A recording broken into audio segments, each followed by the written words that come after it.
शास्त्र कहता है कि वही पालन करते हैं, वही सृष्टि करते हैं, वही संहार भी करते हैं, लेकिन डायरेक्ट नहीं करते हैं।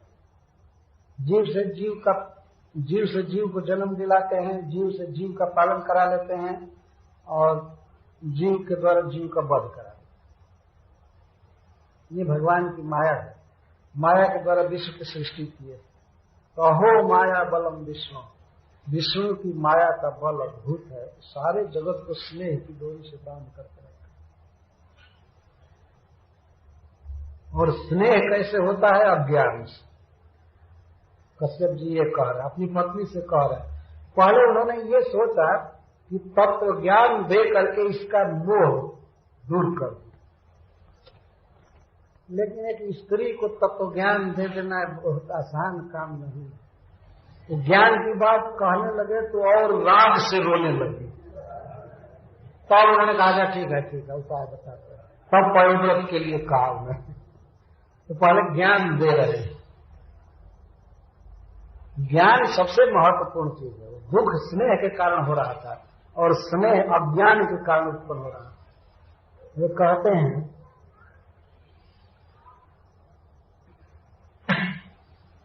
क्व देहो भौतिको नात्मा क्व चात्मा प्रकृते परः कस्य के पतिपुत्राद्या मोह एव हि कारणम्।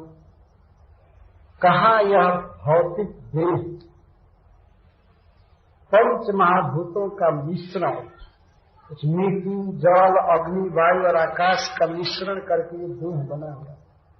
कहाँ ये भौतिक देह जड़ पदार्थों के मिश्रण से बना हुआ है, ये कॉम्बिनेशन से बना है। क्व देहो भौतिक, कहाँ यह भौतिक देह जड़ पदार्थ से बना हुआ है। अनात्मा, ये आत्मा नहीं है। और कोच आत्मा प्रकृति पर, और कहाँ वो आत्मा जो देह से परे है, प्रकृति से परे है। प्रकृति से परे का अर्थ प्रकृति के उपादान से बना हुआ, प्रकृति के उपादान से नहीं बना है, मतलब आत्मा देह से भिन्न है। कहाँ यह जड़ देह और कहाँ दिव्य आत्मा।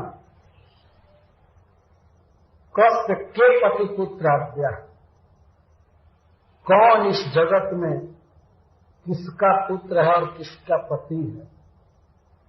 मोह एव हि कारण, केवल भ्रम अज्ञान ही कारण है वास्तव।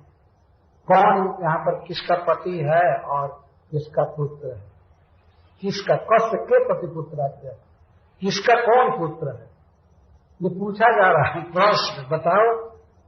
वो तो सुनकर कहीं और रोने लगी, लेकिन हम लोगों के लिए बात रखी गई है।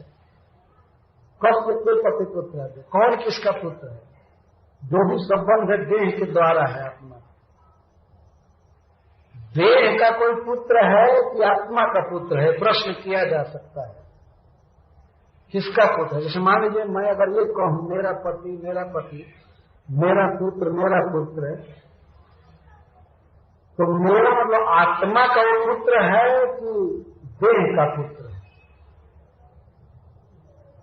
देह का तो पुत्र हो नहीं सकता क्योंकि जड़ है, ऐसे भी निश्चेतन है, चेतनहीन है।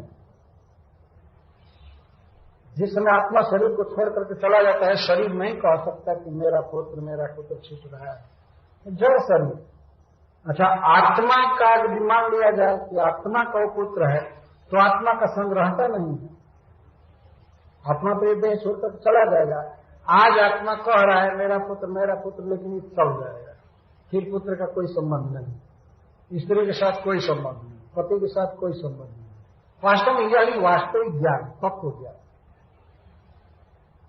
लेकिन मोह है वही कारण, केवल भ्रम है देह को आत्मा मान लेना और अपने देह को आत्मा अहंकार कर लेना और दूसरे के देह को मेरा मान लेना, इसको मोह कहते हैं। भ्रम, देहात्म भ्रम ही स्नेह का कारण है और उसी स्नेह के कारण दुख हो रहा है। तुम्हारा इंद्र आदि के प्रति स्नेह है, इसलिए दुख हो रहा है कि उनका राज्य छीन गया। लेकिन दूसरे के प्रति, बलि के प्रति जिसका स्नेह होगा, उस मां को बहुत प्रसन्नता हो रही होगी कि हमारा पुत्र राजा हो। ये अज्ञान छोड़ो, क्या इस तरह से पड़ी हो मेरा बेटा, भजन करो। हरे कृष्णा हरे कृष्णा